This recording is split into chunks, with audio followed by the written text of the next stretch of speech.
Salam sahabat yang diberkati Tuhan, salam jumpa kembali di channel kami. Alkitab dipersalahkan oleh orang-orang tertentu sebagai kitab yang palsu, bukan wahyu Allah, korup, tidak asli lagi, dan banyak yang diubah-ubah.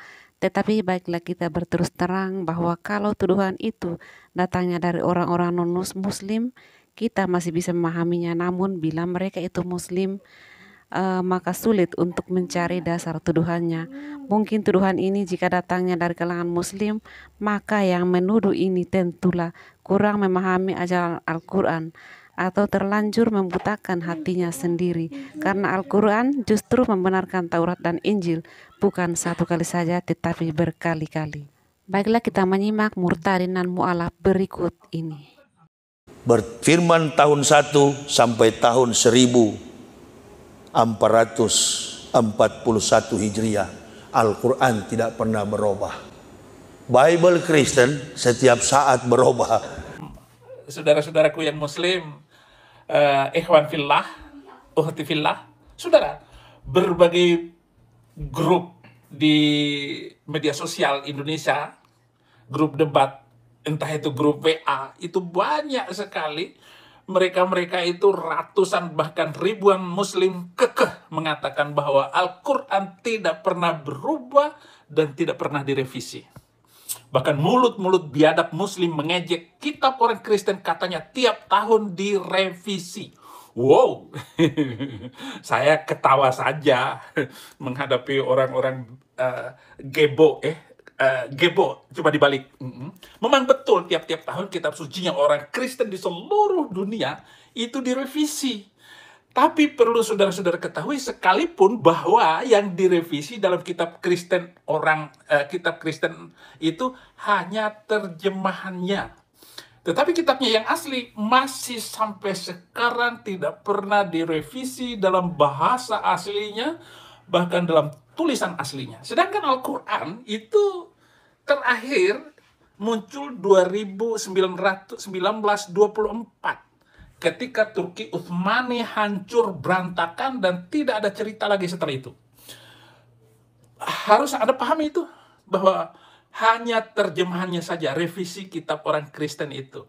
Dan yang teks aslinya sampai sekarang ada gulungan di Laut Mati itu masih ada tersimpan rapi di sana. Makanya orang Kristen tidak pernah ragu dan takut sedikit pun terhadap omongan saudara muslim itu. Nah sekarang coba, setelah saya tampil seperti ini, Majelis Ulama Indonesia nggak berani ngomong apa-apa. Kiai-kiai, ustadz, bahkan pimpinan Muhammadiyah, pimpinan NU sekalipun, tidak ada wujud ungkapan, bantahan apapun. Dan saya percaya setiap omongan saya, setiap video saya, tidak akan mampu. Tidak akan mampu dijawab oleh siapapun. Saya bertaruh untuk itu. Saudara-saudara, berbicara soal revisi, sebenarnya teriakan orang muslim itu hanyalah sebuah kamuflase belaka. Kamuflase karena sebenarnya yang terjadi adalah sudah terjadi revisi atau abrogasi, penghilangan terhadap teks asli Al-Quran. Paling tidak menurut Ummul Mukminin Aisyah, pengantin bocil, ya, ibu kaum muslimin Aisyah, pengantin bocah itu. RA melaporkan bahwa telah diwahyukan di dalam Al-Quran bahwa 10 kali menyusui yang jelas membuat pernikahan kemudian dibatalkan. Dan diganti dengan 5 kali menyusui. Rasulullah SAW meninggal dan itu terjadi sebelum hal itu ditemukan dalam Al-Quran dan dibacakan oleh kaum muslimin. Hadis ini jelas sekali, hadis Ridha'atul Kabir. Itu ditulis dalam kitab Sahih Bukhari. Jelas sekali saudara-saudara, dan itu adalah salah satu ayat Al-Quran yang tidak ditulis di dalam Al-Quran dan dihentikan di dalam Mashaf Utsmani. Katanya Mashaf Utsmani itu yang sekarang yang dibaca oleh muslim seluruh dunia. Itu terakhir, Mashaf Utsmani itu direvisi 1924. Dan sekarang saudara-saudara sudah ditemukan berbagai macam kitab Al-Quran yang direvisi dari bangsa ke bangsa, terutama di Yaman, saudara-saudara, yang menyimpan banyak bukti arkeologi yang tersimpan sampai sekarang. Saya persilahkan kepada saudara-saudara muslim yang scholarship yang ya lebih pintar. Oh, jangan Somad, nggak nyambung. Jangan pula Adi Hidayat, nggak nyambung, saudara-saudara, untuk menjawab permasalahan besar yang saya tampilkan sejak saya awal bertobat sampai hari ini. Jadi, pertanyaannya, apakah Al-Quran direvisi? Ya direvisi, dokumen. Sudah direvisi. Tetapi untuk menjawab permasalahan yang saya sampaikan sekarang ini, kiai manapun, ustadz manapun, profesor, doktor, untuk membicarakan ini sambil tutup muka karena malu. Malu dan memalukan. Ya. Yang saya bacakan tadi adalah hadis Sahih Bukhari dan Sahih Muslim itu 1452. Ya. Hadis Sahih riwayat Muslim 1452. Saudara, betapa jelas dan terang benderang kalau pernah ada ayat tentang 10 kali meneteki orang dewasa yang lalu diganti dengan cuma 5 kali meneteki orang dewasa. Dan sekarang hilang dari antara 6.666 ayat Al-Quran dari keseluruhan Al-Quran. Kalau saja Aisyah mampu mengingat adanya ayat menetekin orang dewasa itu, mengapa para penghafal Al-Quran tidak ada yang menyinggung hal ini? Jangan katakan para penghafal Al-Quran itu lebih berharga dari Aisyah, sang Ummul Mukminin, istri Rasulullah Sallallahu Alaihi Wasallam. Untuk para polemikus Islam, mari berbantah-bantahan mengenai hadis ini. Silakan. Jadi kenyataannya, kitab suci umat muslim berubah di dalam bahasa aslinya. Sedangkan kitab suci umat Kristen berubah di dalam bahasa terjemahannya. Jadi, kalau kamu mengutip surah Al-Baqarah 79, celakalah orang-orang yang menulis kitab dengan tangan mereka dalam kurung sendiri, kemudian berkata, ini dari Allah. Dalam kurung dengan maksud, untuk menjualnya dengan harga murah. Lalu kamu tujukan kepada umat Kristen? Kamu salah alamat. Ayat ini lebih cocok ditujukan kepada orang-orang Mesir yang menulis Al-Quran dengan tangan mereka sendiri pada tahun 1924. Nah, apakah kitab suci umat Kristen tidak ada bahasa aslinya? Tuduhan yang paling sering kali ditujukan kepada orang Kristen adalah Alkitabmu selalu saja direvisi. Tapi ketika aku nanyain di mana yang direvisi, mereka selalu menunjukkan terjemahan Alkitab. Yang jelas kalau terjemahan pasti itu direvisi. Seperti Al-Quran saja ketika Allah berfirman, Ar-rijalu qawwamuna 'alan nisa, kata qawwamuna 3 kali mengalami revisi. Tapi kalau kita bicara mengenai teks asli, kita memiliki 5.366 manuskrip, di mana Al-Quran hanya memiliki 7 manuskrip. Dan manuskrip-manuskrip tersebut tidak berubah sejak semula. Dan bahkan beberapa di antaranya berjarak hanya sekitar belasan tahun dari kematian Yesus Kristus. Jadi, terjemahan bisa saja direvisi, tapi teks asli masih ada dan tetap sampai sekarang. Tentu saja ada. Dan teman-teman bisa lihat secara online di situs biblehub.com. Kalau teman-teman mau lihat dalam bentuk manuskrip, teman-teman bisa lihat sendiri di museum. Kenapa bahasa asli Alkitab tidak ditampilkan di dalam Alkitab yang dijual di pasar? Jawabannya adalah karena kamu tidak mencarinya. LAI menjual Alkitab khusus, yang isinya ada 2 bahasa, secara bebas. Kalau kamu mau beli, silakan. Kalau kamu tidak mau beli, untuk apa kamu mempertanyakannya? Nah, kenapa orang Kristen tidak menggunakan Alkitab 2 bahasa? Atau secara lebih spesifik, kenapa orang Kristen tidak menghafal kitab suci dalam bahasa aslinya? Karena tidak ada gunanya kamu menghafal sesuatu yang tidak kamu mengerti. Kitab suci itu untuk dimengerti, bukan untuk dihafal.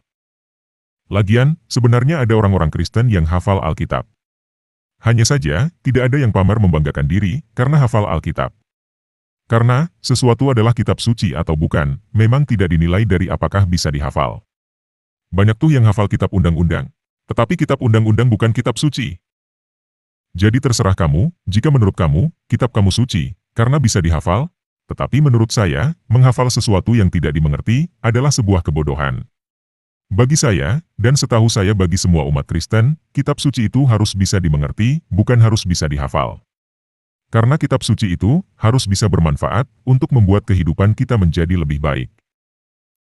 Nah, supaya pembaca mengerti itulah, terjemahan Alkitab bahasa Indonesia diperbarui.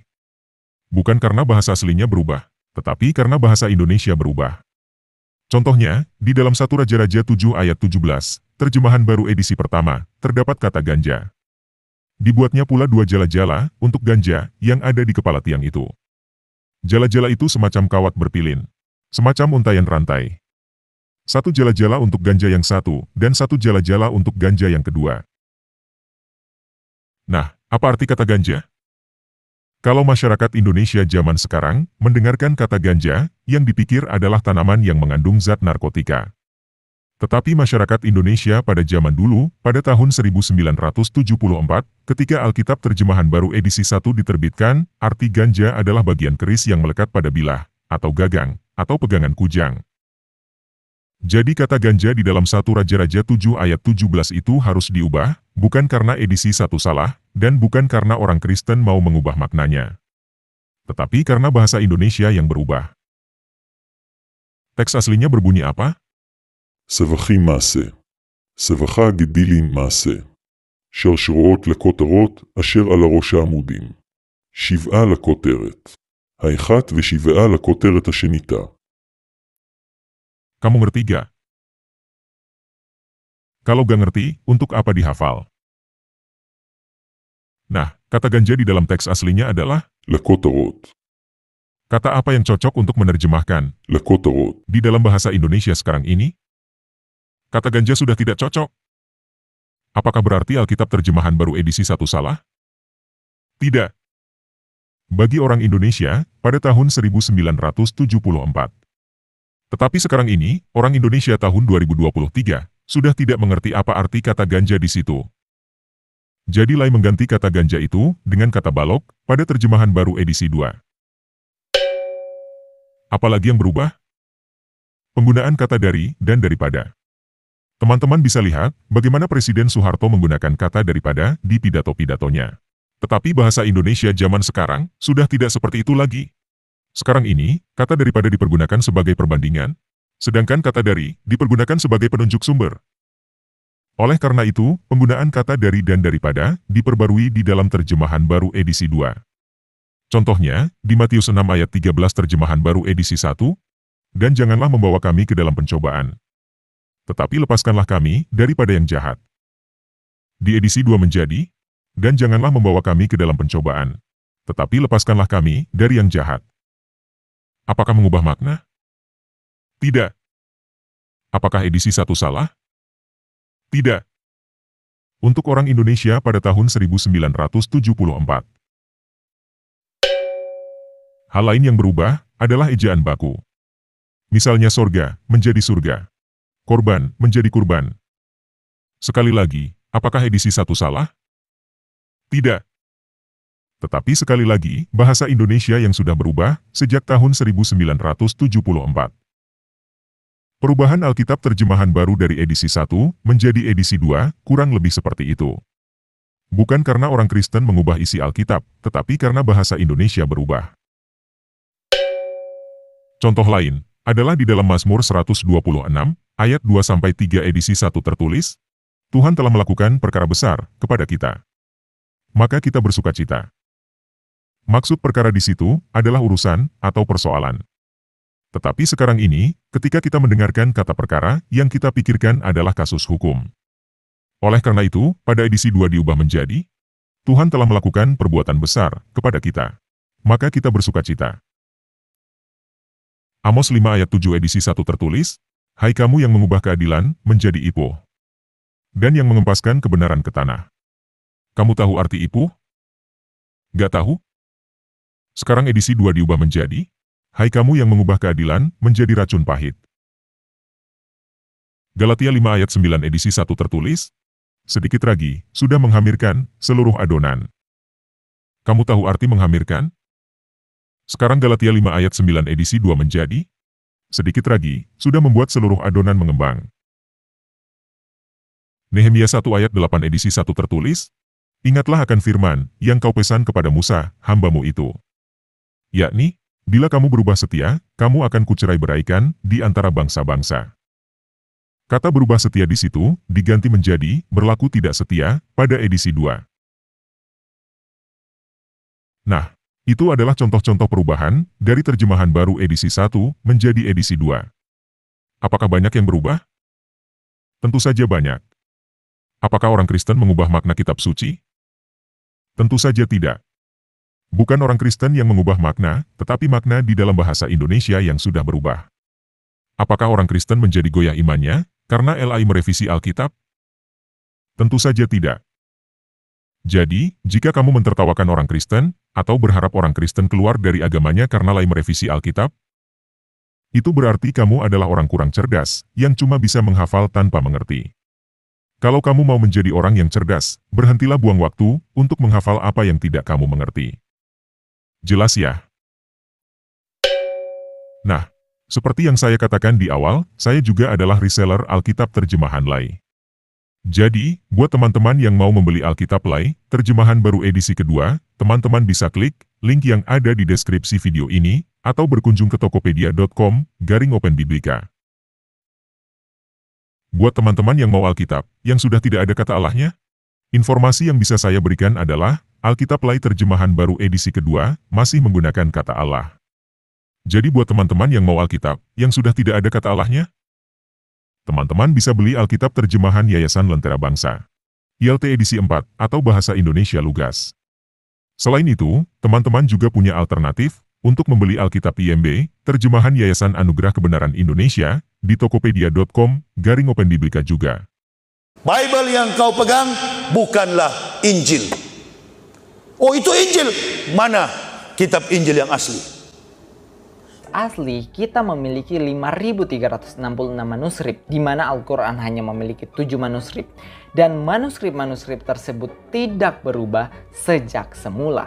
Dan bahkan beberapa di antaranya berjarak hanya sekitar belasan tahun dari kematian Yesus Kristus. Jadi, terjemahan bisa saja direvisi, tapi teks asli masih ada dan tetap sampai sekarang. Oke. Kebohongan pertama.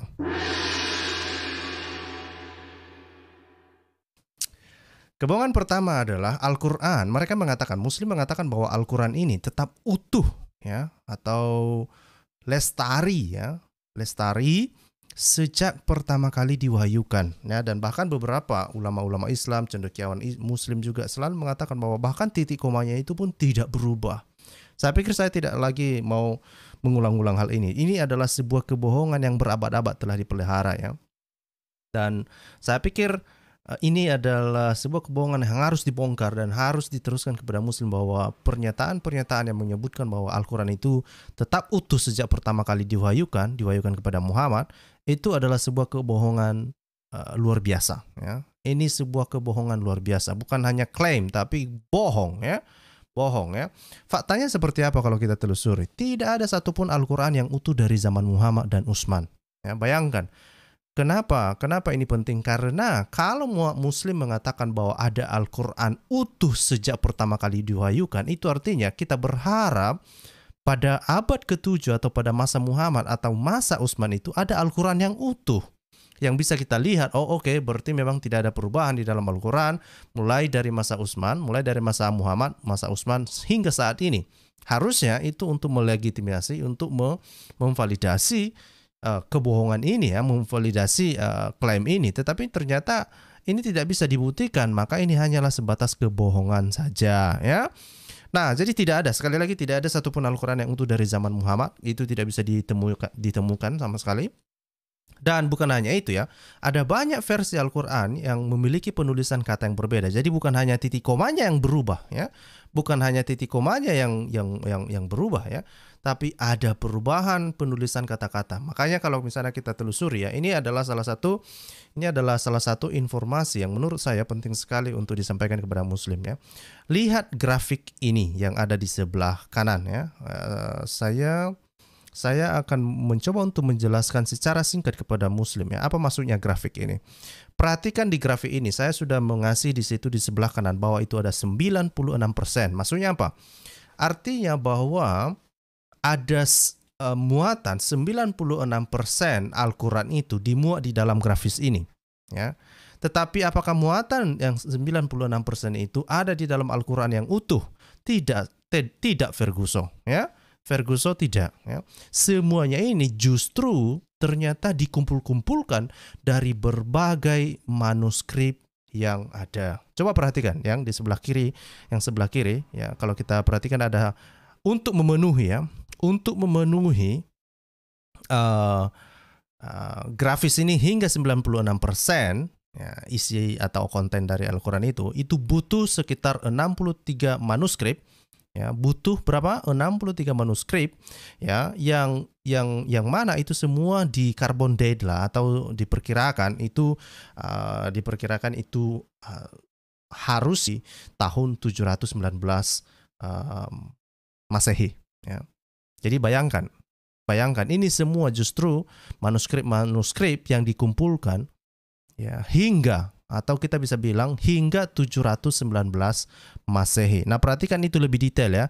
Ternyata itu kita tidak bisa telusuri hingga pada masa Utsman. Apalagi masa Muhammad. Itu semua cuma manuskrip, ya, kepingan-kepingan lah, ya. Dan kalau kita lihat lebih detail, dikatakan di situ ada 20, ya. 20 dari diantara itu sebetulnya masih diperdebatkan tentang penanggalannya, ya.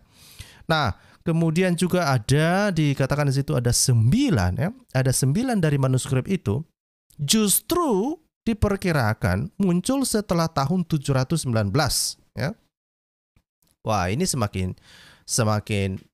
memperburuk posisi Muslim, ya, untuk mempertahankan kebohongannya, ya. Karena justru manuskrip itu sendiri, ya, bagian dari yang memenuhi 96% konten ini itu justru muncul, 9 diantaranya itu muncul setelah tahun 719 Masehi. Sementara 34 lainnya itu, ya, 34 lainnya itu sebetulnya itu belum jelas juga, tapi diperkirakan itu sebelum tahun 719 Masehi. Jadi apa ini maksudnya semuanya? Artinya kalau kita telusuri pada masa Muhammad maupun masa Utsman itu tidak ada. Coba, ya, masa Utsman itu artinya kan ketika Utsman melakukan kanonisasi. Kanonisasi itu diperkirakan terjadi pada tahun 652, ya, 652, 653, 54 lah gitu, ya. Kita bisa bilang itu berdasarkan narasi Islam. Tapi ternyata itu tidak ada, ya. Tidak ada sama sekali, ya. Justru kita bisa menemukan semua manuskrip ini justru munculnya, ada beberapa manuskrip itu muncul di atas tahun 719 Masehi. Jadi kebohongan Muslim ini itu sudah tidak bisa lagi disembunyikan dan tidak bisa lagi dipertahankan. Dan kemudian ketika mereka mengatakan bahwa itu tidak ada perubahan, ya, tidak ada perubahan titik koma di dalamnya, justru kita menemukan berbagai macam varian dari Al-Quran itu sendiri. Dan kalau kita lihat dari penelitian, ini kita bisa lihat berbagai macam Al-Quran yang ada di dunia saat ini. Coba perhatikan itu, ya. Ada yang versi Wars, ada versi Was, ada Kalun, ada Suba, ada macam-macam, ya. Ada macam-macam, ya. Kunbul, Al-Bazi, Al-Duri, ya, Hisam, Khalaf, Khalad, Al-Yati, Al-Duri, ya, dan banyak sekali, ya. Banyak sekali, dan ini semua membuktikan sebetulnya bahwa klaim Al-Quran yang mengatakan bahwa tidak ada perubahan, tidak ada perbedaan di dalam titik koma, itu hanyalah sebuah kebohongan Muslim semata. Inilah misalnya salah satu buktinya kita bisa menemukan bagaimana Hatun Tas, yaitu mengungkap ada 37 Al-Quran, versi Al-Quran yang telah dia kumpulkan hingga saat ini, dan saya pikir ini akan terus bertambah karena memang pada dasarnya Al-Quran itu memiliki varian yang berbeda-beda. Jadi sekali lagi kebohongan Muslim ini tidak bisa lagi dipertahankan, dan saya berharap Muslim bertobat untuk berbohong. Oke? Bertobat untuk berbohong. Jangan gara-gara Muhammad mengatakan kamu boleh berbohong dalam 3 hal, lalu kamu praktekkan untuk berbohong, ya, tentang keutuhan Al-Quran ini. Jangan, ya. Berbohong itu tidak baik, ya. Nanti busuk gigimu. Oke? Selanjutnya apa? Ya, kebohongan yang kedua. Kebohongan yang kedua itu apa? Al-Quran diwahyukan kepada Muhammad pada masa hidupnya. Nah, ini adalah sebuah kebohongan juga ya. Kenapa ini kebohongan? Apa faktanya ya? Kalau kita perhatikan apa yang mereka maksud ketika mereka mengatakan Al-Quran diwahyukan kepada Muhammad pada masa hidupnya ya. Ini mereka mengatakan bahwa Al-Quran itu diturunkan ya bukan sekali waktu ya, tetapi ada 22 tahun, 22 tahun, 2 bulan, 22 hari, gitulah. Itulah klaim mereka, dan itu kalau dibulatkan mereka bilang itu 23 tahun ya. Yang dimulai pada tanggal 22 Desember pada tahun 603 Masehi. Ini adalah sebuah klaim ya. Tapi apakah klaim ini adalah sebuah klaim kebenaran atau justru hanya kebohongan belaka? Itu semua bohong. Faktanya apa? Kalau kita melihat misalnya hasil penelitian dari carbon dating, beberapa manuskrip Al-Quran, misalnya manuskrip Sana'a dan Birmingham, itu diperkirakan sudah ada sebelum Muhammad. Bayangkan Muslim, mungkinkah Al-Quran itu sudah turun sebelum Muhammad? Tidak mungkin, karena Muslim percaya, Muslim meyakini, Muslim imannya adalah bahwa wahyu itu diterima oleh Muhammad dan kemudian dituliskan, dicatat, dihafalkan, kemudian dikanonisasi oleh Utsman selanjutnya. Tapi bagaimana mungkin ada manuskrip Al-Quran yang misalnya Al-Quran manuskrip Sana'a dan Birmingham itu kok bisa lebih tua dari masa Muhammad? Bagaimana mungkin itu bisa? Ya, bagaimana mungkin itu bisa? Kalau kamu tidak percaya, lihat hasil penelitian semacam ini. Perhatikan, ini adalah hasil carbon date ya, hasil carbon date yang dilakukan di beberapa laboratorium yang ada di Jerman ya. Dan Bapak Ibu bisa melihat itu ada di bagian legendanya ya. Di bagian legendanya itu ada berbagai macam folio ya. Folio dari Sana'a itu ada Sana'a A, ada Sana'a B, ada Sana'a C, ada Sana'a D ya. Yang di sini ya, coba saya kasih garis. Nah, ini ya. Ini saya kasih kotak deh. Sebentar ya. Ini kenapa ini? Oke, nah ini ya. Perhatikan yang ini. Transparent. Oke. Nah, coba perhatikan yang ini ya. Yang saya kasih di dalam kotak merah itu ada disebutkan tentang manuskrip Sana'a dan manuskrip Birmingham ya. Dan masa hidup Muhammad itu ada di sebelah sini ya. Masa hidup Muhammad itu ada di mana? Ini ya. Masa hidup Muhammad itu ada di sini. Oke. Nah, kalau kita perhatikan ya, baik itu manuskrip Sana'a maupun manuskrip Birmingham itu ya, ada beberapa hasil penelitian dari laboratorium yang ada di Jerman ya, itu justru mengatakan bahwa itu memiliki tahun penanggalan di bawah abad ke-7. Misalnya ya, ini yang ada di Sana'a B Lion misalnya ya. Sana'a B Lion itu yang biru ya, bagian biru sebelah kiri ya. Sebelah kiri itu diperkirakan diperkirakan mulai dari abad ke-5 ya sampai abad ke-6 ya. Sementara Muhammad baru dikatakan itu baru lahir 570. Ya bagaimana mungkin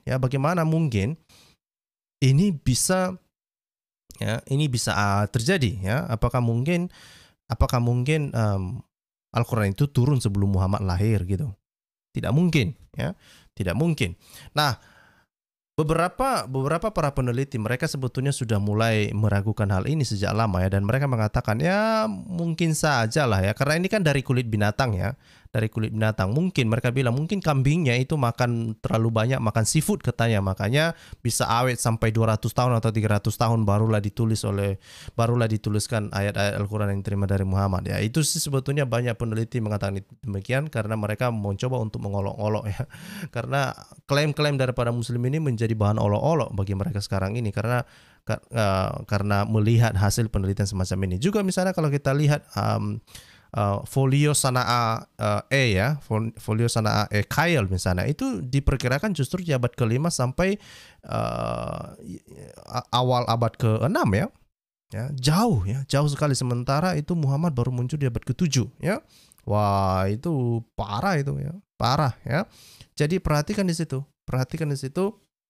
Bahkan misalnya di zaman Utsman saja, ya ada sekitar 4 hasil lab itu bahkan tidak menjangkau masa kanonisasi Utsman. Jadi ini hasil penelitian ya. Saya tidak mengarang-arang bebas ya, dan Muslim bisa melihat sendiri hasil penelitian ini dan bisa mengambil hikmah dari apa yang terjadi ini dan berhenti untuk berbohong tentang klaim-klaim yang mengatakan bahwa mengatakan bahwa Al-Quran itu diwahyukan kepada Muhammad pada masa hidupnya. Ini bagaimana ini ya? Silakan kalian mencari pembenaran ya, tetapi itulah faktanya ya.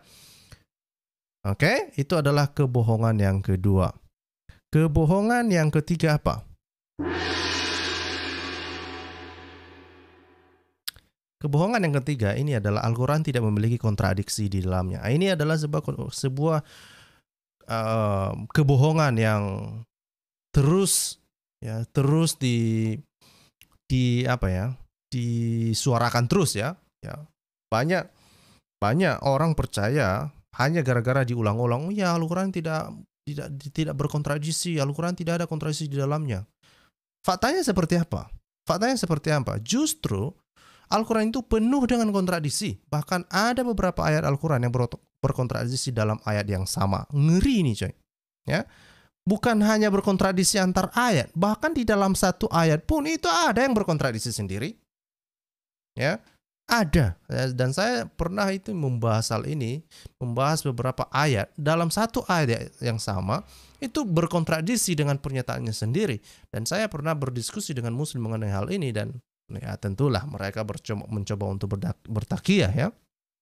Nah, kalau kita lihat misalnya ini ada beberapa ya, sebentar, ini ada beberapa Muslim telah membuat, bukan Muslim ya, ada beberapa orang yang telah membuat daftar lah kita bilang ya, daftar kontradiksi-kontradiksi di dalam Al-Quran itu ya. Ini misalnya kalau kita lihat di sini ya, di dalam website ini saya coba tunjukkan.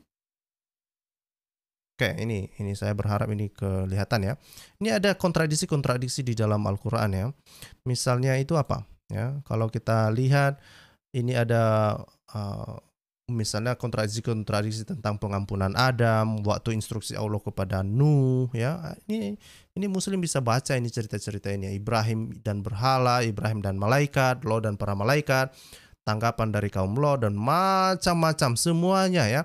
Banyak sekali, makanya saya bilang tadi bukan hanya satu ya, ada begitu banyak ya. Bahkan sampai ratusan lebih kontradiksi di dalam Al-Quran ini, lebih ya. Padahal Muslim mengatakan satu pun tidak ada kontradiksi, justru bejibun semua. Oke?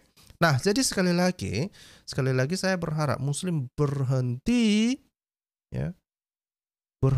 untuk berbohong dengan mengatakan bahwa Al-Quran itu tidak ada kontradiksi dalamnya. Banyak kontradiksi. Kalau kamu masih penasaran, ya apa saja misalnya contoh-contoh kontradiksi yang ada di dalam Al-Quran ya, itu kamu bisa nanti merujuk kepada website yang saya sampaikan tadi itu ya.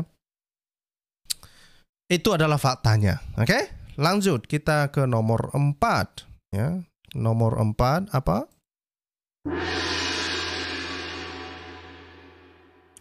Al-Quran adalah wahyu Allah SWT yang diterima Muhammad dari Jibril. Nah, sekali lagi ya, ini adalah klaim-klaim para Muslim yang selalu mengatakan bahwa Al-Quran itu adalah wahyu Allah SWT. Nah, seperti apa faktanya? Justru faktanya apa? Banyak kisah di dalam Al-Quran itu lompat-lompat ya.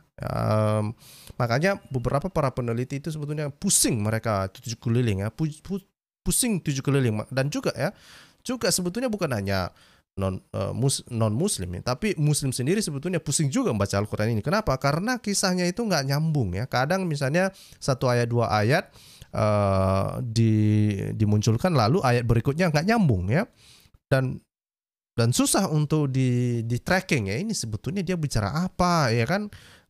Ayat ini berbicara A ya, ayat berikutnya bisa berbicara Z gitu ya. Jadi itu lompat-lompat ya, ceritanya lompat-lompat. Dan bukan hanya itu ya, banyak elemennya mirip dengan cerita rakyat milik Yahudi ya, cerita-cerita dongeng punya Yahudi ya.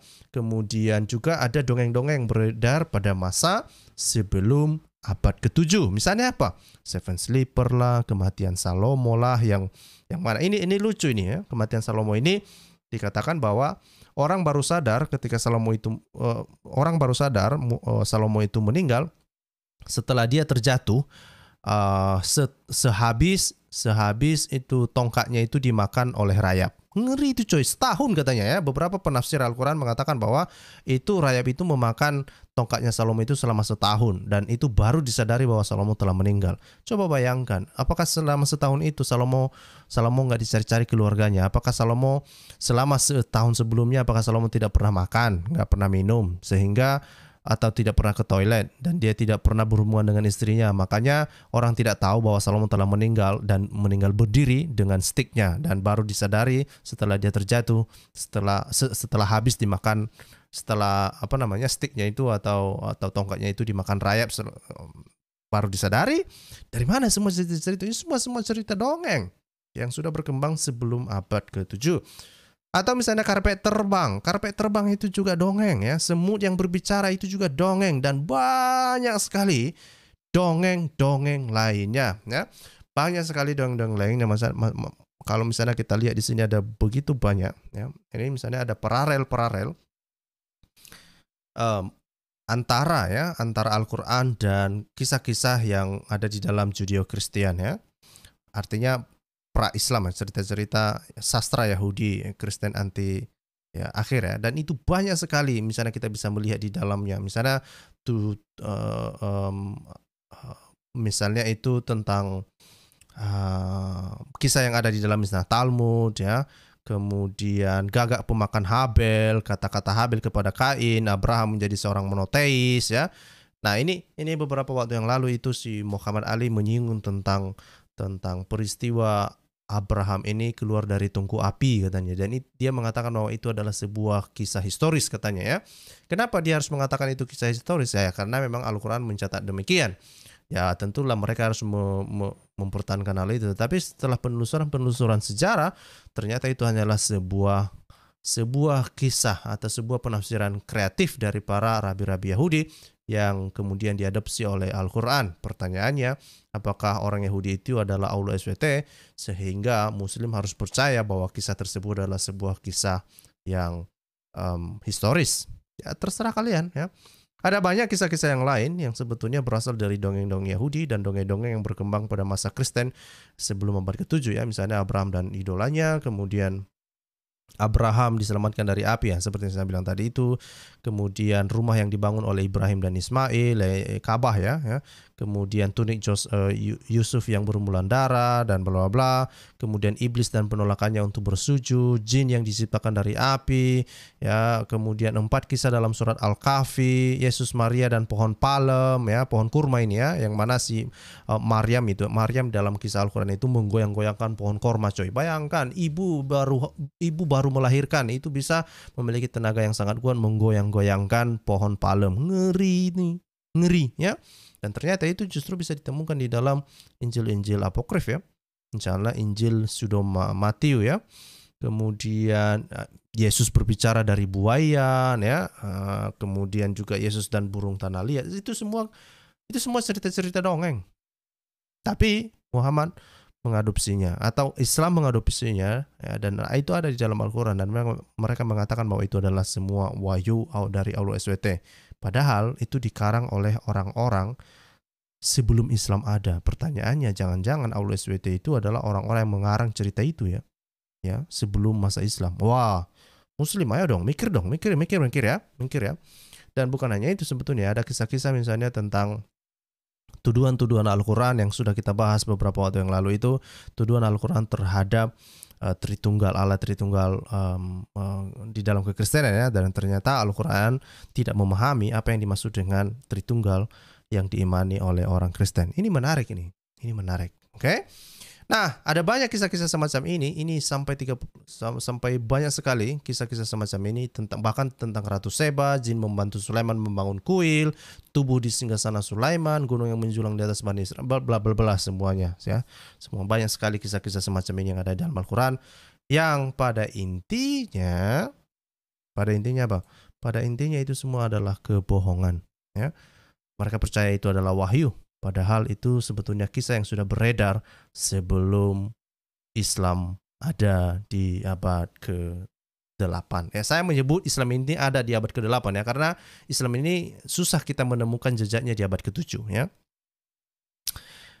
Oke, kebohongan yang berikutnya yaitu kebohongan yang kelima. Mari kita lihat apa itu. Kebohongan yang kelima adalah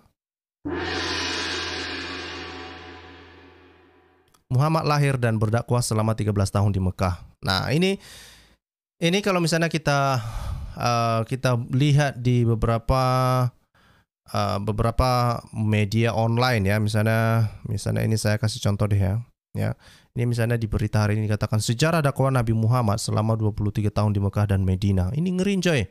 Ya, jadi mereka percaya bahwa Muhammad ini pernah ada, kemudian mereka percaya bahwa Muhammad pernah hidup di Mekah dan Medina, ya, dan bukan hanya hidup di Mekah dan Medina, mereka percaya juga bahwa Muhammad itu melakukan dakwah di Mekah itu selama 13 tahun.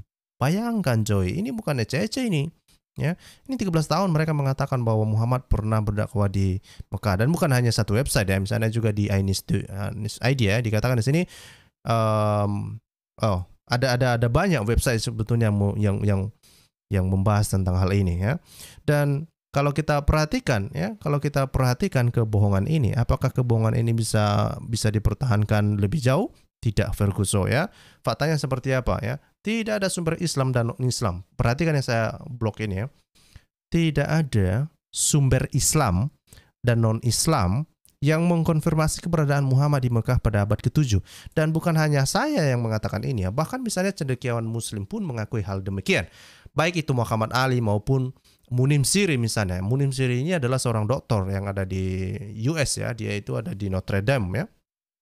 Notre Dame kalau nggak salah ya, dia itu salah satu dosen yang doktor juga. Kemudian juga Muhammad Ali yang juga seorang dosen kalau nggak salah itu di Indonesia ya, dia seorang dosen di sana, dan mereka mengakui bahwa sebetulnya tidak ada sumber Islam dan non-Islam yang mengkonfirmasi keberadaan Muhammad di Mekah pada abad ke-7. Nggak ada, sama sekali nggak ada. Sebetulnya Muhammad Ali mencoba untuk membantu para muslim untuk meyakinkan mereka bahwa Muhammad pernah ada pada abad ke-7 dengan mengatakan, misalnya ada dua, setahu saya ada dua yang diangkat oleh Muhammad Ali untuk mencoba membantu muslim supaya imannya tidak goyang. Pertama, dia mengangkat misalnya tentang surat diplomasi Muhammad kepada Heraklius ya. Dan ternyata itu hanyalah surat palsu ya, alias fake ya. Ternyata surat itu bukanlah ditulis oleh Muhammad, tetapi justru setelah ditelusuri, dikarbondatlah dan kemudian dianalisalah bentuk tulisannya itu, diperkirakan itu justru surat itu muncul di masa Umayyah, artinya di tahun sekitar 660-an ya. Nah, sementara Muhammad sudah meninggal pada tahun 632 ya, 632 Muhammad itu dipercaya sudah meninggal kalau benaran Muhammad pernah ada. Nah, tidak mungkin Muhammad menulis surat pada tahun 660-an pada masa Umayyah dan kemudian mengirimkan suratnya kepada Heraklius, dan Heraklius yang dimaksud pun bukan Heraklius pada masa Muhammad yang ada di tahun 630-an itu, tetapi Heraklius yang lain ya. Kemungkinan itu Heraklius yang kedua. Saya pernah membahas ini dan saya kurang tahu apakah videonya masih saya simpan atau tidak. Nah, mungkin suatu saat akan saya angkat kembali ya. Ini adalah dokumen yang pernah diangkat oleh Muhammad Ali untuk membuktikan tentang klaim bahwa Muhammad itu pernah tinggal di Mekah. Dan bukan hanya itu, muslim mencoba untuk membuktikan bahwa Muhammad pernah ada di dunia. Tapi itu tetap gagal ya. Bukti yang kedua yang sering digunakan oleh muslim adalah misalnya bukti dari doktrina Jacobi ya. Doktrina Jacobi ini adalah sebuah dokumen non-Islam ya, dokumen non-Islam yang menyebutkan tentang seorang nabi katanya, seorang nabi. Nah, pertanyaannya adalah apakah itu nabi yang dimaksudkan? Ya, seorang nabi yang dimaksudkan di dalam doktrin Jacobi itu adalah Muhammad? Tidak ya, sama sekali. Kalau kita lihat dokumen doktrin Jacobi itu sama sekali tidak ada menyebutkan tentang Muhammad ya, sama sekali. Dan justru kalau kita perhatikan hasil penelitian menunjukkan di abad ke-7 itu, baik itu sebelum masa Muhammad, pada masa Muhammad, dan juga setelah masa Muhammad, ada banyak orang ngaku-ngaku sebagai nabi ya. Ada banyak orang mengaku-ngaku sebagai nabi ya. Ada beberapa juga penelitian mengatakan bahwa yang mengaku-ngaku nabi itu, bahkan termasuk misalnya si Abisal ya, itu juga ngaku-ngaku sebagai nabi, yang si pengarang puisi itu ya, yang mana puisinya itu banyak diadopsi di dalam Al-Quran ya. Namanya Ibnu Abisal ya. Ibnu Abi Salt. Nah, silakan nanti Muslim mengecek siapa sih Ibnu Abi Salt ini. Lah, kenapa puisinya Ibnu Abi Salt ini dihubungkan dengan isinya Al-Quran? Nah, itu nanti cari di Google ya. Bilang misalnya masukkan keyword Ibnu Abi Salt dan puisinya di dalam Al-Quran. Nah, itu kamu bisa menemukan kok bisa Al-Quran mengadopsi puisi dari Ibnu Abi Salt ini ya. Jadi sekali lagi bahwa tidak ada sumber Islam dan non-Islam yang mengkonfirmasi keberadaan Muhammad di Mekah pada abad ke-7. Justru sumber-sumber Islam yang ada, misalnya kalau kita lihat Sirah Nabawiyah misalnya. Sirah Nabawiyah itu baru ada di awal abad ke-9 ya. Sirah Nabawiyah yang ditulis oleh Ibnu Hisam maupun Al-Waqidi ya. Al-Waqidi juga menuliskan pada abad yang sama ya. Itu justru ada di awal abad ke-9 ya. Kemudian misalnya kalau kita lihat hadis itu justru di abad ke-9, abad ke-10 baru muncul ya, dan baru disortir lah pertama kali disortir oleh Al-Bukhari ya misalnya ya, dan kemudian muncullah hadis-hadis yang lain tentang hadis-hadis, dan itu sudah 200-an lebih ya setelah Muhammad atau setelah masa Muhammad. Itu jauh ya. Jadi sama sekali tidak merefleksikan dan sama sekali tidak merepresentasi keberadaan Muhammad, sekaligus tidak mengkonfirmasi keberadaan Muhammad pada abad ke-7. Oke? Sama sekali tidak ada. Oke? Nah, ini adalah kebohongan yang ke-7 dan kelima ya. Ini kebohongan yang kelima ya, dan bukan hanya itu sebetulnya kalau kita lihat ya. Ini bagian yang kedua yang saya buat di situ saya mengatakan bahwa Mekah itu baru muncul di peta setelah abad ke-8. Dan bukan hanya saya mengatakan ini ya. Misalnya Dan Gibson ya. Dan Gibson telah melakukan penelitian dan dia mengumpulkan seluruh peta kuno ya, mengumpulkan seluruh peta kuno. Dan dia mengatakan bahwa dia tidak menemukan kota Mekah di dalam peta sebelum abad ke-8. Ngeri nih, ya, ngeri. Ya. Saya sudah membahas ini dan mungkin nanti kita akan bahas lagi. Oke? Sekali lagi bahwa kota Mekah ini baru muncul di peta setelah abad ke-8. Padahal Mekah ini diklaim sebagai kota yang sangat bersejarah ya, kota di mana ini ya. Adam pernah ke sana ya, bahkan Muslim mengklaim bahwa nabi-nabi meninggalnya di Mekah, ada 63 sampai 300 nabi-nabi itu meninggalnya di Mekah, dan bukan hanya itu ya, mereka juga mengklaim bahwa Ibrahim dan Ismail itu membangun Ka'bah ya. Itu semua klaim, dan ternyata klaim itu nggak bisa dibuktikan, maka itu berakhir menjadi sebuah kebohongan yang luar biasa dan telah dipelihara gitu loh ya. Ya, itu adalah kebohongan yang kelima. Kita akan lanjut tentang kebohongan yang kelima ini. Informasinya seperti apa? Misalnya kalau kita perhatikan kritik terhadap historisitas Muhammad. Coba perhatikan ini. Historisitas Muhammad mengacu pada studi tentang Muhammad sebagai tokoh sejarah dan pemeriksaan kritis terhadap sumber-sumber yang menjadi dasar catatan tradisional. Sumber informasi Muslim paling awal tentang kehidupan Muhammad, yaitu Al-Quran, memberikan sangat sedikit informasi pribadi dan historisitas yang masih diperdebatkan.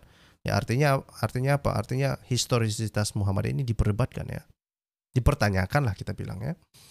Biografi kenabian yang dikenal sebagai sirah ya, bersama dengan catatan kata-kata, tindakan dan persetujuan diam-diam dari Muhammad yang dikenal sebagai hadis, bertahan dalam karya secara pada para penulis dari abad ketiga dan keempat era Muslim. Artinya kan di tahun 800-an, ya, itu yang saya bilang tadi, itu abad ke-9 sampai abad ke-10 itu justru baru berkembang.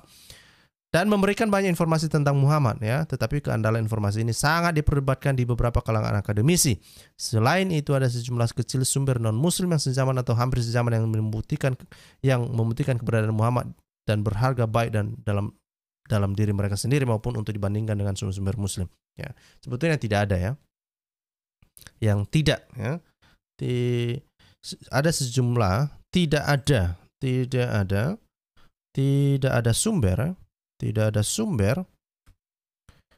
non-muslim yang sejaman atau hampir sejaman yang membuktikan ya, yang membuktikan keberadaan yang membuktikan keberadaan Muhammad dan yang membuktikan keberadaan Muhammad selain dari sumber-sumber Muslim tadi itu yang berkembang di abad ke-9 ataupun abad ke-10. Oke? Jadi sekali lagi ya, sejarah Islam ini sangat dipertanyakan ya. Apakah ini akan mengganggu iman Muslim? Apakah setelah mendengarkan ini nanti kamu bisa tidur? Ya, silakan saja pikir ya. Saya hanya mengungkapkan fakta dari hasil penelitian. Alright? Nah, tambahan lagi informasi kalau kita lihat ini tentang historisitas Mekah ini, karena mereka mengakui bahwa Muhammad ini pernah hidup di Mekah selama 13 tahun dia berdakwah di sana. Tunggu dulu. Menurut Al-Quran, Mekah adalah kota pertama yang terpenting di dunia. Adam menempatkan batu hitam di Ka'bah asli di sana, sementara Abraham dan Ismail membangun kembali Ka'bah Mekah berabad-abad kemudian. Mekah diduga sebagai pusat jalur perdagangan Arab sebelum Nabi atau sebelum masa Muhammad. Namun, coba perhatikan ini. Namun, tidak ada bukti arkeologis untuk ini. Sekali lagi, tidak ada bukti arkeologis untuk ini ya. Sama sekali tidak ada. Kota kuno yang begitu besar pasti akan disebutkan dalam sejarah kuno. Namun referensi paling awal tentang Mekah sebagai kota ada di Konstantinopel Bizantia Arabica, sebuah dokumen abad ke-8. Itu yang saya bilang tadi itu ya. Mekah tentu saja tidak berada di jalur perdagangan darat yang alami. Itu adalah lembah tandus yang membutuhkan jalan memutar 100 mil. Selain itu hanya ada perdagangan maritim Yunani kuno, ya, Yunani Romawi dengan India. Setelah abad pertama yang dikendalikan oleh pelabuhan Adulis di Laut Merah Ethiopia, bukan oleh orang Arab, jika Mekah bahkan bukan kota yang layak, apalagi pusat perdagangan besar sampai setelah masa Muhammad. Ya, dan ini membuat sebetulnya historisitas Muhammad itu dipertanyakan dan Quran dipertanyakan, kemudian juga klaim bahwa Muhammad pernah lahir di Mekah, pernah berdakwah di Mekah, itu juga semuanya dipertanyakan dan ini sudah hancur berkeping-keping. Saya berharap Muslim masih bisa bernafas ya mendengarkan informasi ini ya. Kenapa? Ini informasi sangat berharga dan saya berharap Muslim berpikir-pikir ini sebetulnya yang saya imani ini benar atau enggak sih? Kenapa sangat bertentangan dengan sejarah? Kok susah banget sih mencari Muhammad ini? Gitu ya. Kalau dia benar-benar ada kok susah banget sih? Itu di abad ke-7 itu ya. Zaman sudah maju. Zaman sudah maju di abad ke-7. Ya, informasi di abad pertama aja bisa ditelusuri. Misalnya tentang historisitas Yesus dan orang-orang yang hidup pada zaman yang sezaman dengan dia lah, itu bisa ditelusuri melalui catatan sejarah ya. Ini Muhammad hidup di abad ke-7, 700 tahun itu sudah modern, itu masanya sudah modern, itu udah jauh lebih maju. Harusnya lebih gampang mencari Muhammad ya, harusnya lebih gampang mencari Muhammad daripada Tuhan Yesus yang pernah hidup di abad pertama ini. Tapi kok terbalik di dunia ini ya. Oke, dan itu adalah yang kebohongan yang kelima ya. Itu tambahan informasi untuk kebohongan yang kelima. Kita lanjut ke kebohongan yang keenam. Kebohongan yang keenam apa? Ini ya, kebohongan yang keenam apa? Kebohongan yang keenam adalah Muhammad memiliki nasab hingga Ismail. Wow, ini juga adalah gombal luar biasa ini. Ini gombal ini. Mereka mengatakan bahwa Muhammad memiliki nasab hingga Ismail dan ini pernah diperdebatkan hingga berlarut-larut ya. Dan ketika kita merespon ini dan juga Pak Deki merespon ini, ketika misalnya propaganda semacam ini digaung-gaungkan oleh Muhammad Ali dan muslim-muslim yang lain yang mengatakan bahwa Muhammad itu nasabnya itu terhubung ke Ismail, ternyata itu semua hoax ya, alias kebohongan. Apa faktanya sebetulnya ya? Faktanya seperti apa? Ya. Untuk mendukung kebohongan Muslim ini ya, ini sebetulnya kalau kita lihat misalnya di media-media ini, coba perhatikan media ini ya. Anistudio.id dikatakan silsilah Nabi Muhammad SAW lengkap sampai Ismail katanya. Sampai Ismail coy. Ngeriin coy, silsilah ya. Ini lengkap katanya. Ya. Nah, kemudian juga misalnya di suara.com ya dikatakan silsilah Nabi Muhammad katanya.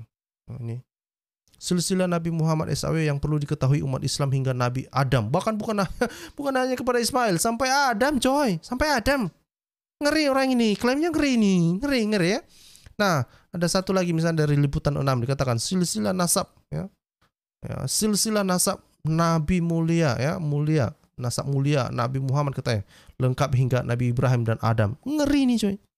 Ngeri. Oke? Tapi apakah itu semua adalah sebuah klaim kebenaran atau justru kebohongan? Ya, setahu saya dari penelusuran saya dan hasil penelitian literatur menunjukkan bahwa itu semua hanyalah kebohongan belaka saja. Dari mana kita tahu? Apa faktanya? Faktanya adalah bahwa tidak ada konfirmasi kebenaran Muhammad pada abad ke-7 melalui sumber Islam pada abad yang sama. Itu yang saya bilang tadi ya. Ya bagaimana kamu Ya, bagaimana kamu bisa membuktikan nasab Muhammad hingga ke Ismail sementara keberadaan Muhammad saja, ya, kelahirannya di abad ke-7 saja, ya, dan kemudian kisah-kisah Muhammad yang dipercaya oleh Muslim saja itu nggak bisa dipercaya. Bagaimana kamu mengarang-arang, ya, garis keturunan seseorang yang sebetulnya historisitasnya pun dipertanyakan? Come on, ya. Saya pikir itu perlu dipikirkan lah, ya. Dan yang kedua adalah tidak ada nasab yang jelas dari Ismail hingga Muhammad, ya. Beberapa sumber Islam sebetulnya hanya memberikan nasab yang lengkap itu mulai dari Muhammad sampai Adnan katanya, ya. Tetapi beberapa sebenarnya mengatakan bahwa nasab Muhammad itu sebetulnya hanya di karang-karang, ya, hanya di karang-karang, ya, trajectory katanya, ya. Nah, kemudian dan sebetulnya Ibnu Katsir juga mengatakan hal yang sama, ya. Sebetulnya itu semua hanya trajektori, ya, menerka-nerka, ya, terkaan-terkaan, ya. Itu Ibnu Katsir sendiri kok yang ngomong begitu. Ya, ulama Islam telah melakukan sosiologi berabad-abad tanpa dasar yang kuat, ya. Dugaan peneliti, ya, ini dugaan peneliti dan termasuk dugaan saya juga, ini hanya upaya Islam menghubungkan dirinya dengan agama Yahudi dan melegitimasi kenabian Muhammad, ya. Karena kalau misalnya Muslim gagal, ya, kalau Muslim gagal membuktikan bahwa Muhammad ini terhubung dengan Ismail, maka klaim kenabian Muhammad itu adalah sebuah omong kosong. Jadi mereka harus mati-matian membuktikan bahwa Muhammad ini adalah seorang yang memiliki garis keturunan dari Ismail. Dan bukan hanya itu, makanya mereka cari-cari nama Muhammad di dalam Alkitab, mencari-cari nama Muhammad di dalam kitab Taurat, ya, dalam Injil, dan semuanya itu gagal maning. Kalau memang benaran dia nabi, kok susah banget sih mencarinya? Kalau itu sebuah kebenaran, kenapa susah kali sih mencarinya?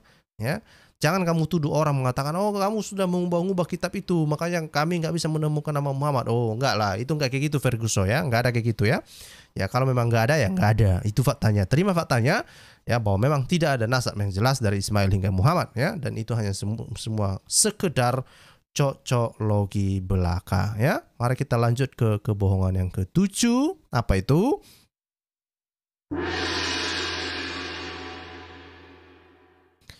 Kebohongan yang ke-7, ya, Al-Quran meneruskan ajaran Tuhan Yod-Heh-Vav atau Tuhan Yahweh, ya, Elohim, dan nabi-nabi Yahudi. Nah, faktanya seperti apa? Ya, faktanya seperti apa? Justru kalau kita perhatikan isi dari teologi Al-Quran itu mengajarkan, ya, salah satunya itu mengajarkan bahwa mengajarkan Tuhan yang berbeda, ya. Nama Tuhan Islam itu namanya Allah SWT, bukan Yod-Heh-Vav, ya, bukan Elohim, ya, bukan Tuhan yang dipercaya oleh Abraham, Isa, dan Yakub, ya. Dan bukan hanya itu, ya, karakteristiknya terutama itu Allah SWT ini adalah bukan Allah yang roh, ya, bukan Tuhan yang roh, ya. Enggak, sangat berbeda, ya, karakteristiknya sangat berbeda. Dan ini menunjukkan sebetulnya bahwa Allah SWT itu adalah Tuhan yang diperkenalkan oleh Muhammad. Jika Muhammad pernah ada, atau setidaknya Allah SWT ini adalah Tuhan yang diperkenalkan oleh orang-orang Islam, mungkin ulama-ulama Islam. Karena saya tidak percaya bahwa Muhammad pernah ada, ya. Dan beberapa para peneliti juga mengatakan bahwa Muhammad ini tidak pernah ada, ya. Jadi siapa yang memperkenalkan Allah SWT ini, ya, kemungkinan para ulama-ulama Islam ini. Dengan tujuannya apa? Kita nggak tahu. Kita nggak tahu, ya. Kita nggak bisa menerka-nerka, ya. Tapi pada intinya bahwa Tuhan yang diajarkan di dalam teologi Al-Quran, ya, itu sama sekali bukan Yod-Heh-Vav, bukan Tuhan yang digambarkan di dalam kitab Ibrani atau kitab sucinya orang Yahudi. Tidak demikian, ya.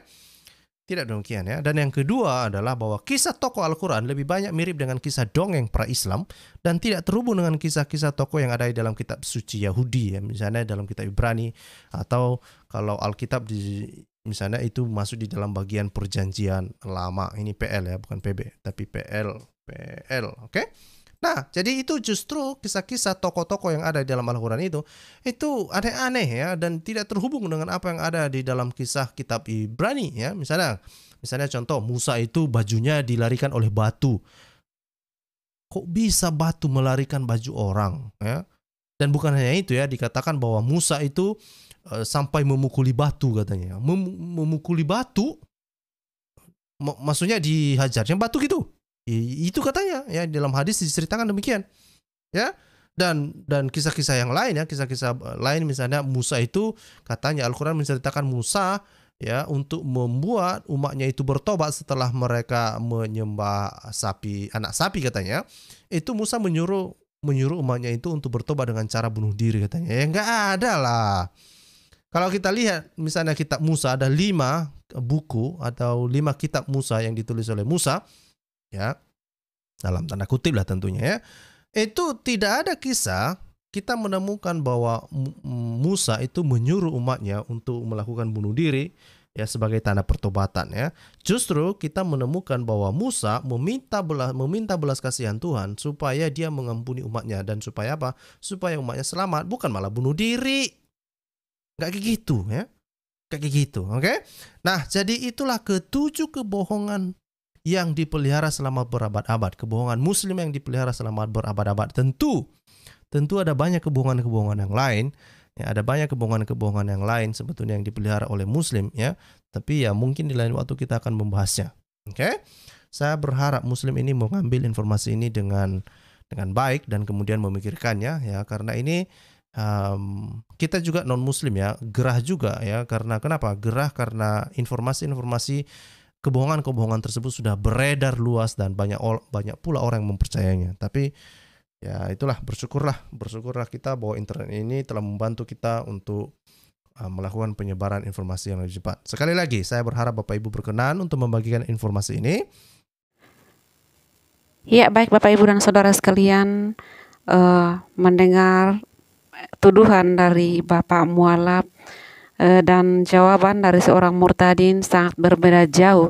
Mulai dari cara penyampaian, cara berbicara sangat kelihatan begitu arogannya seorang mualaf ini, tetapi berbeda jauh dengan seorang murtadin, Bapak Saifuddin Ibrahim.